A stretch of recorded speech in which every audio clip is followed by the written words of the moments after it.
Unit 3 में जो course है आपका इलेक्ट्रिक डिस्चार्ज मशीनिंग EDM, इसमें स्पार्क इरोजन है, मैकेनिज्म ऑफ मेटल रिमूवल है, then spark erosion generator, electrode feed control, vibrating electrode system, dielectric fluid flushing, and accuracy of this process.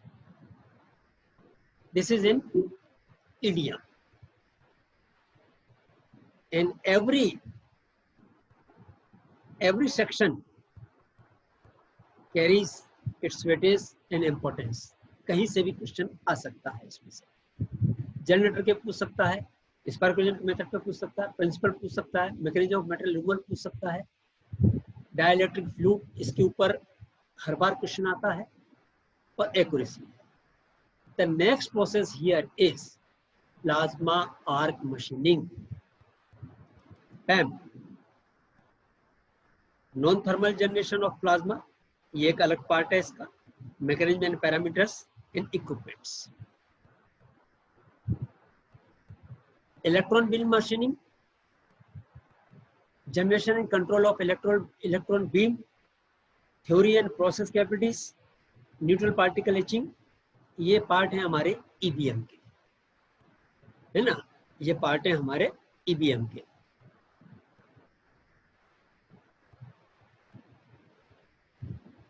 Next आता है laser beam machining, LBM, hot machining.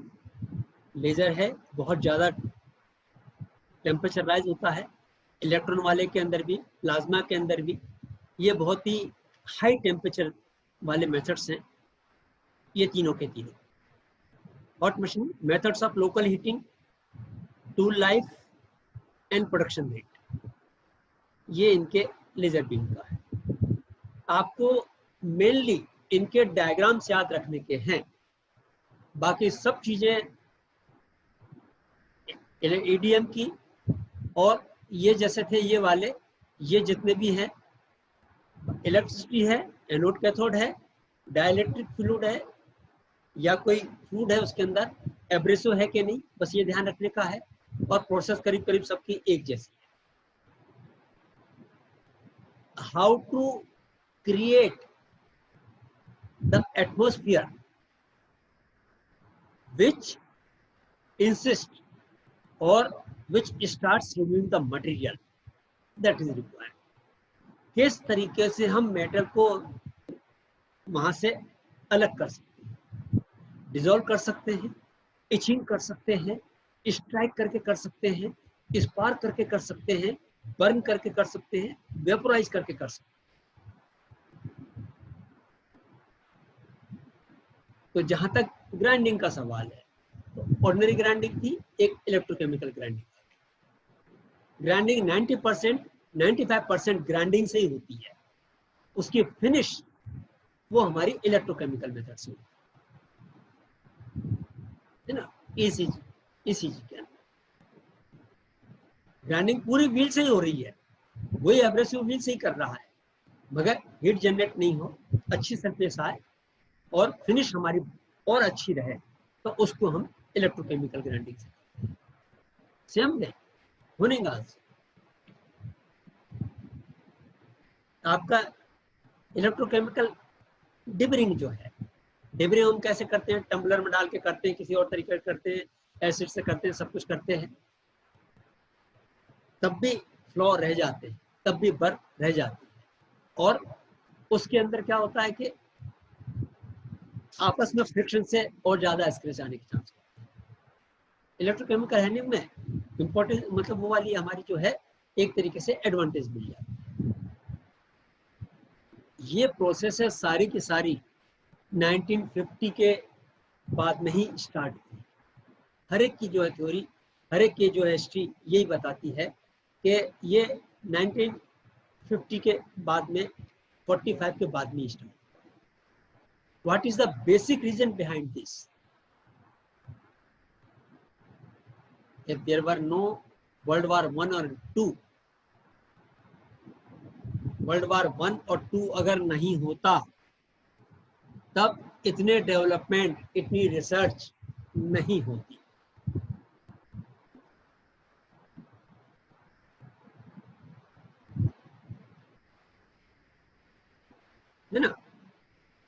क्या है कि पुराने method से बन रहे थे, स्लो रेट प्रोडक्शन रेट था, वो एक्यूरेसी नहीं आ रही थी, तब प्रेशर आया गया, क्योंकि क्या है, गन नहीं चली, व्हीकल नहीं चला, बस्ट हो गई मिसाइल, पाइप फट गया, कुछ हो गया, तो इनके कारण क्या है, और बहुत ज्यादा हजारों की तादाद में जो चीज चाहिए थी, उसके कारण जो है हमको नए मेथड्स, न्यूअर मेथड्स, और ज्यादा हार्ड मटेरियल चाहिए, और टफ मटेरियल चाहिए, और स्पेशल मटेरियल चाहिए। मटेरियल तो आ गया, but there were no process to process on upon them, है ना, no process was available. Then everything started from 1950। हर एक के साथ में यही है। अब हम अगर इसी की बात करते हैं, ये देखिए आप, ये हमारे मेथड्स हैं। सबसे पहला वाला ईडीएम को हम टेकअप कर रहे हैं, इलेक्ट्रिकल डिस्चार्ज मशीन। ब्रेकअप करके अगर हम देखते हैं, तब मशीनिंग के लिए है, डिस्चार्ज मेथड है। डिस्चार्ज एक तो होता है टंकी के अंदर नल खोल दिया, पानी डिस्चार्ज हो रहा है ना, उसमें ग्रेविटेशनल फोर्स लग रहा है, वेट इन्वॉल्व हो रहा है, उसके अंदर विस्कोसिटी इन्वॉल्व हो रही है, उसके अंदर फ्लूइडिटी स्टार्ट हो रही है, मगर एक्स्ट्रा कोई प्रेशर नहीं लगाया, एक्स्ट्रा कोई एप्लीकेशन किसी भी मेथड्स की नहीं है, इट इज नेचुरल। मगर एक मिनट है, एक्सक्यूज मी, अरे सर एक मिनट, इसमें लेक्चर की रिकॉर्डिंग हो रही कि नहीं हो रही, कैसे पता चलेगा? हो रही है ना, तब ये पॉज वाला बटन और स्टॉप वाला बटन आ रहा है, नहीं तो रिज्यूम वाला बटन। अच्छा, थैंक यू। तो ये देखिए, यहाँ पर हमने इस डिस्चार्ज के लिए मशीनिंग जो हो रही है, उसका मेटल रिमूवल अलग हो रहा है। अब हमने इलेक्ट्रिसिटी को और उसमें जोड़ दिया, इलेक्ट्रिक डिस्चार्ज मशीन। ये डिस्चार्ज यहाँ पर ग्रेविटेशनल फोर्स से नहीं है, यहाँ पर इलेक्ट्रिकल डिस्चार्ज होगा, और उस डिस्चार्ज से हमारा मशीनिंग, हर एक का प्लाज्मा आर्क मशीनिंग, हम प्लाज्मा की हीट को जो है मशीनिंग के काम में ले रहे हैं। इलेक्ट्रॉन बीम हमारी लाइट की हो सकती है, बीम हमारी फ्लूइड की हो सकती है, बीम हमारी एयर की हो सकती है, but here we are using electron beam machining. Laser से कई काम होते हैं, डायग्राम बनते हैं, फिगर बनते हैं, बड़े बड़े प्रोजेक्शन होते हैं, मगर यहाँ पर लेजर को हम यूटिलाइज कर रहे हैं, उसके इम्पैक्ट को, उसकी हीट को, उसके जो है प्रॉपर्टी को we are using for machining, उस लेजर बीम को। अदरवाइज लेजर बहुत काम में आ रही है, कटिंग के काम में आती है। जेम्स बॉन्ड की मूवी देखो तो उसके अंदर लेजर से काट रहा है, बड़े डोर को काट रहा है, किसी और को काट रहा है, तब वो एंटर कर रहा है ना, कटिंग के काम में आती है, डिस्प्ले के काम में आती है, लेजर के शोज होते हैं। यहाँ पर हम लेजर बीम को मशीनिंग के काम में। अब हम बात करते हैं इसकी ईडीएम की। तो ईडीएम जो है, आप ये देखें, how old this concept is. This concept is as old as from 1766। जब से इलेक्ट्रिसिटी की रिसर्च हुई, डेवलपमेंट हुआ, तब क्या देखा कि कनेक्टिविटी हमारी है, कंटिन्यूटी है, कंडक्टर के अंदर करंट पास हो रहा है, काट दिया, बीच में से जोड़ा, एयर गैप बन रहा है, और वहां पर हीट जनरेट हो रही, क्योंकि एयर के कारण रेजिस्टेंस की। इस गैप को बढ़ाते चले गए, तब रेजिस्टेंस बढ़ रहा है, and to continue the current we have to increase the voltage. Voltage बढ़ाते चले जाएंगे, तब वो स्पार्क जनरेट होता रहेगा और हीट जनरेट होती रहेगी। और इस रेजिस्टेंस के कारण, इलेक्ट्रिक आयरन है, उसमें भी रेजिस्टेंस के कारण ही जो है, एक पूरे वायर के अंदर वो रेजिस्टेंस नहीं है जितना उस हीटिंग कॉइल के अंदर रेजिस्टेंस होता है। इसलिए वहां पर उस पॉइंट के ऊपर otherwise continuity is from switchboard to current is coming and going back to the same board. But for a certain length, we have used the conductor or the wire of different property. Its resistance is more. That's why heat generation in that particular area is more. ऐसे ही 1766 के अंदर ये चीज देखी कि जब contact अगर loose होता है तब वहां पर स्पार्क जनरेट होता है, हीट जनरेट होती है। जैसे बैटरी का देखो आप, स्पार्क होता है, स्विचेस जो है ऑन ऑफ करते हैं, कभी उसको कैप को खोलकर अगर हम देखेंगे तो वहां पर पूरा रेडिश और ब्लूइश और ब्लैकिश कॉन्टैक्ट के ऊपर हमको जो है कलर नजर आता है, D colouring of the surface of contact. वो किस कारण से है? स्पार्क के कारण। जितनी बार भी हम स्विच ऑन ऑफ करते हैं उतनी बार स्पार्क क्रिएट होता है। इसीलिए जब भी गैस लीक होती है सिलेंडर की या कहीं पर भी किचन के अंदर है, कहीं पर भी क्या बोला जाता है कि जैसे लीक अगर आपको लग रहा है गैस का, तो कभी भी इलेक्ट्रिक स्विच से लाइट अंधेरा है तो उसको मत जलाओ, स्पार्क होगा और ब्लास्ट हो जाएगा, क्योंकि वहां का स्पार्क उस गैस को जो है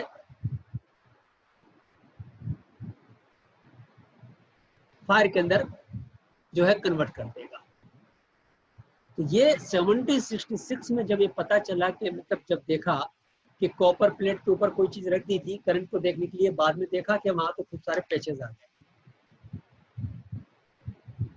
इस पैच के उसको 1950, तब तक तो कोई दिमाग में नहीं आया क्या है क्या नहीं है, 1950 के अंदर इसको जो है देखा गया कि इससे हम क्या कर सकते हैं। गैप बढ़ाते हैं, स्पार्क बढ़ता है, मटेरियल डिसकलर होना एक अलग बात है, मगर वहां पर स्पॉट भी आते हैं, ऐसा जैसे कोई चीज हिट की है, वहां पे कोई मटेरियल बर्न हुआ है। और वही चीज 1955 तक आते आते आप ये देखें, 1955 तक आते आते ईडीएम का, है ना, ईडीएम का जो है इलेक्ट्रिक डिस्चार्ज मशीनिंग जो है हमारी, ये तब हमारी इस कंसेप्ट को आया। और ये हमारा ठीक है रफ मशीन, मतलब इरोजन होता था, उसी को देख देख के हार्ड मटेरियल को, क्योंकि इतने टाइप के मटेरियल आ गए थे कि उन पर ऑर्डिनरी मेथड्स जो हैं मटेरियल रिमूवल के काम नहीं आ रहे थे। ये वहीं पर दिमाग लगा के कि क्या हम इसमें इलेक्ट्रिक डिस्चार्ज से यहाँ पर मटेरियल को इरोड कर सकते हैं, एचिंग कर सकते हैं, यहाँ से रिमूव कर सकते हैं, ये तब हुआ है। न्यूअर मेथड जितने भी हैं उनका यही फंडा है कि energies were developed for some other regions, for other purposes, but utilized in this machine in mechanical way, कि उससे हम क्या फायदा उठा सकते हैं। तो ये इलेक्ट्रिक डिस्चार्ज मशीनिंग हमारी 1955 से स्टार्ट हुई, मगर रीजन क्या आया कि एक तो प्रोसेस बहुत स्लो थी, बहुत स्लो प्रोसेस थी, और जितने भी डिसएडवांटेज होते हैं वो सारे उस टाइम पर जरूरत से ज्यादा होते थे। फिनिश बराबर नहीं आती थी, स्पॉट छूट जाते थे, फिनिश बराबर नहीं आती थी, डाइमेंशनिंग बराबर नहीं होती थी। इसके बाद में क्या हुआ कि 1955 में जब सेमीकंडक्टर्स डेवलप हुए, उसका यूटिलाइज किया गया करंट के लिए, वोल्टेज के लिए और ट्रिपिंग के लिए, है ना। तो वहां पर उससे ये देखा कि हमारी फिनिश बढ़ रही है, हमारा एडवांटेज हमको पहले से कहीं ज्यादा मिलने लग गया। ये चीज जो है 1955 से स्टार्ट हुई। कब से स्टार्ट हुई? 1955 से। तब भी और नए मटेरियल आ गए थे और क्रिटिकलिटी आने लग गई डिजाइन के अंदर, मटेरियल्स के अंदर। 1960 के अंदर आते आते एक वर्ड है डाई सिंकिंग मशीनिंग, वो ईडीएम ही है और कुछ नहीं है, तो उसका नाम डाई सिंकिंग प्रोसेस का नाम दिया गया, जो 1960 में आके डेवलप हुई with the help of semiconductors, and tool was fixed by that time.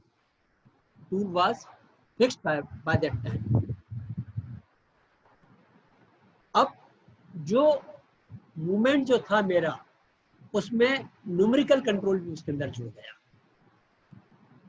Numerical control जुड़ गया तो उससे क्या हो गया कि मेरी प्रोसेस जो कंट्रोल जो मेरा था पहले मैकेनिकल वाला, मैनुअल वाला, उसमें उतना हम गैप को मेंटेन नहीं कर पाते थे इतने अच्छे तरीके से। उसके कारण ट्रिपिंग ज़्यादा होती थी या स्पार्क कम ज़्यादा होता था और प्रॉब्लम आती थी, बर्न मार्क ज़्यादा आते थे। Then what happened in 1970? That movement of electrode made possible. Then everything became very simple, very easy. With what? This was numerical control. Then CNC also added with this NC. अब तो मैं किसी भी प्रकार का शेप जनरेट कर सकता हूँ, किसी प्रकार का कंटूरिंग कर सकता हूँ, कुछ भी कर सकता हूँ, क्योंकि बहुत ही प्रिसाइज कंट्रोल मेरा जो है वो होने लगा।